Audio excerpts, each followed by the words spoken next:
and looked, and actually went and found in my library, I had this copy, which was the copy my wife had given me like 20 years ago, and she, you know, I reread it and talked with her about it, and I realized, you know, it would actually be a great opportunity to try to sort of develop this book and take care of the book, to try to protect it, and that's, I think, the goal of the movie is for us to also sort of tap into those same themes and ideas and build off of the DNA of the book, build off of what's so powerful in the book, so that we're not actually just telling the story of the book, you know, from page 1 to page 100, but we're actually giving you a filmic experience that is the equivalent to the experience of reading the book, the emotional experience of reading the book, and that's what I hope to have happen with the movie. It's really one of the sort of the biggest goals of the project, is to have the experience of watching the movie feel the same way as that experience of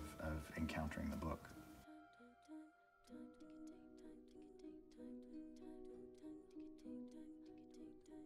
Il représente vraiment de l'enfance, puisqu'il y avait cette part d'enfant aussi chez cet homme âgé, mais qui est comme un enfant et qui considère les choses avec un air candide, comme celui des enfants.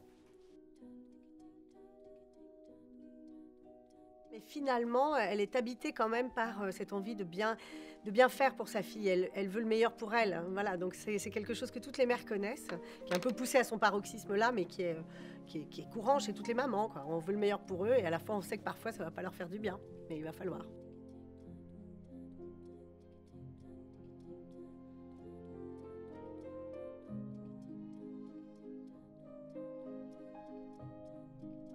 Ce n'est pas une rose ordinaire, c'est ta rose. Je me réveille à peine. Je vous demande pardon, je suis encore toute décoiffée. Il n'a pas un fond particulièrement méchant, juste sa nature est qu'il peut mordre. Après, là, dans le film, il est très peu là, mais il est presque philosophique. Ne suis-je pas l'homme le plus beau, le mieux habillé, le plus riche? Je possède les étoiles. Je les gère. Je les compte et je les recompte.